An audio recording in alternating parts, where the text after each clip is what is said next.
கிறிஸ்துவுக்குள் மிகவும் பிரியமான சகோதர சகோதரிகளே, இயேசு கிறிஸ்துவின் நாமத்தினாலே உங்கள் யாவருக்கும் எனது அன்பின் நல்வாழ்த்துதலையும் வணக்கத்தையும் தெரிவித்துக் கொள்கிறேன். இன்றைய பகலின் குளிர்ச்சியான நாளின் தியான வசனம் நெகேமியா 1ஆம் அதிகாரம் 3ஆம் வசனம். எருசலேமின் அலங்கம் இடிபட்டதும் அதன் வாசல்கள் அக்கினியால் சுட்டரிக்கப்பட்டதுமாய் கிடக்கிறது என்றார்கள். 70 வருட அடிமைத்தனத்திலிருந்து பெர்சியா ராஜாக்கள் மூலம் மீண்டும் எருசலேம் வரும்படியாக ஆண்டவர் யூதா பென்யமீன் மக்களுக்கு கிருபை செய்தார். அப்படி அவர்கள் வந்தும் இங்கே இருக்கிற அந்நிய ஸ்திரீகளை தங்களுக்கு சேர்த்து கொண்டார்கள். மீண்டும் ஆண்டவர் அவர்களை தள்ளிவிட்டு யூத மக்களை பரிசுத்தப்படுத்தினார். இந்த காலகட்டத்திலே அவர்களை சரிபடுத்தி கொண்டு போக எஸ்ரா என்னும் ஆசாரியனை எழுப்பி வைத்திருந்தார். இன்னும் பெர்சியா ராஜாக்களாகிய கோரேஸ், தரியு, அர்தசஷ்டா ஆகிய ராஜாக்களின் கண்களில் தயவு கிடைக்க செய்து ஆலயம் கட்டப்பட்டு செலுத்த வேண்டிய எல்லா பலிகளையும் செலுத்தி ஆண்டவரை முழு மனதோடு தொழுது கொண்டார்கள். இப்படிப்பட்ட நாட்களிலே எஸ்ராவுக்கும் பெர்சியா ராஜாக்களுக்கும் வயதாகிவிட்டது. சிலர் மரித்தும் போனார்கள். இப்படி இருக்கிற போது மறுபடியும் யூதா பென்யமீன் மக்களுக்கும் எருசலேம் தேவாலயத்துக்கும் அங்கே 70 வருட காலமாய் குடியிருந்த ஏத்தியர், எமோரியர், அம்மோனியர், மோவாபியர் போன்ற மக்கள் யூதா பென்யமீன் மக்களுக்கு பலவிதமான இன்னல்களை விளைவித்தனர். தேவாலயத்தின் அலங்கத்தையும் இடித்து போட்டனர். அகலியாவின் குமாரன் நெகேமியா என்பவன் அர்தசஷ்டர் ராஜா அரசாளுகிற 20ஆம் வருஷத்திலே கிஸ்லேயு மாதத்தில் சூசான் அரண்மனையில் இருக்கிற போது யூதாவிலிருந்து அவன் சகோதரனான ஆனானியும் வேறே சில மக்களும் வந்தார்கள். அவர்களிடத்தில் அவன் சிறையிருப்பிலிருந்து வந்தவர்களை பற்றியும் எருசலேமை பற்றியும் விசாரித்தான். அதற்கு அவர்கள், சிறையிருப்பிலிருந்து வந்தவர்கள் அநேகர் மரித்து போனார்கள்.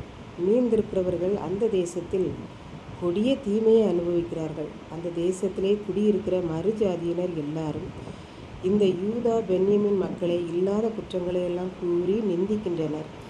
எருசலேமின் அலங்கத்தையும் அவர்கள் இடித்து போட்டு அந்த வாசல்களையெல்லாம் அக்கினினால் சுட்டெரித்து போட்டார்கள் என்று கூறினார்கள்.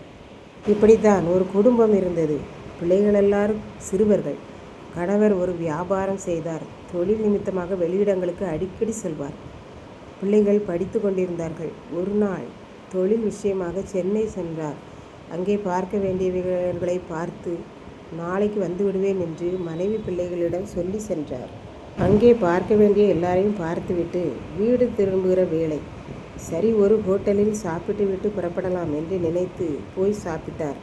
பின்பு தனது காரில் ஏறி அவரே ஓட்டி கொண்டு வந்தார். பாதி தூரம் வந்திருப்பார். அவருக்கு அவரை அறியாமலேயே தூக்கம் வந்துவிட்டது. சாலை ஓரத்தில் ஒரு மரத்தில் மோதி கார் நின்றது.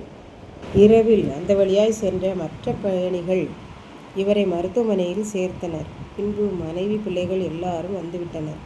நன்றாக மருத்துவம் பார்த்தனர். கடைசியாக அவர் எழும்பி நிற்கும் நாள் வந்தது. அவரால் எழுந்து நிற்கவோ நடக்கவோ முடியவில்லை. அந்த விபத்து அவரை பின்பு நடக்க முடியாத அளவுக்கு மாற்றிவிட்டது. இப்போது மனைவியின் வாழ்க்கையில் இடி விழுந்த மாதிரி ஆகிவிட்டது. மனைவியே வீட்டின் எல்லா காரியங்களையும் பார்த்தார்கள். வருமானம் நின்று போனது. இவரும் இடிந்து போய் கட்டிலே தான் உட்கார்ந்திருந்தார். இதை கேட்டுக்கொண்டிருக்கும் எனக்கன்பானவர்களே, இன்றைக்கு நம்முடைய கிறிஸ்தவ வாழ்க்கை எப்படி இருக்கிறது என்று சிந்தித்து பார்ப்போம். அனுதினமும் ஜெபிப்பது, வேதம் வாசிப்பது, வேதத்துக்கு கீழ்ப்படிவது போன்ற செய்கைகளை எல்லாம் கடைபிடித்து வருகிறோமா என்பதை நாம் சிந்தித்து பார்ப்போம். அப்படியே நாம் நமக்கும் ஆண்டவருக்குமான உறவு அனுதினமும் புதுப்பித்து கொள்ளப்பட்டிருக்கிறதா என்பதையும் நாம் சிந்தித்து பார்ப்போம். அவ்வாறு இல்லாமல் நாம் ஆண்டவரை மறந்தால் நம்முடைய கிறிஸ்தவ வாழ்க்கை இடிக்கப்பட்டு போகும் என்பதாக கற்றுக்கொள்கிறோம். அன்றைக்கும் யூதா பென்யமீன் மக்கள் ஆண்டவரை விட்டு வழி விலகிய போது அடிக்கடி அவர்கள் அப்படியே வழி விலகி செல்வதால் அவருடைய கிறிஸ்தவ வாழ்க்கை இடிக்கப்பட்டு ஆலயத்தில் உள்ள அலங்கமும் இடிக்கப்பட்டது. நாம் ஆண்டவரை பிடித்து கொள்வோம். இடிக்கப்படாத கிறிஸ்தவ வாழ்வை பெற்றுக்கொள்வோம். கர்த்தர் தாமே இந்த வார்த்தைகளை ஆசீர்வதிப்பாராக. ஆமென். ஜெபம். அன்பின் ஆண்டவரே, இந்த அருமையான நல்ல நாளுக்காக நன்றியோடு ஸ்தோத்திரிக்கிறேன்.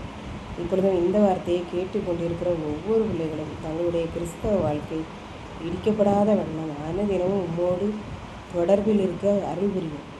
மீட்பர் இயேசு கிறிஸ்துவின் நாமத்திலே தாழ்மையோடு வேண்டிக் கொள்கிறேன் பிதாவே. ஆமென்.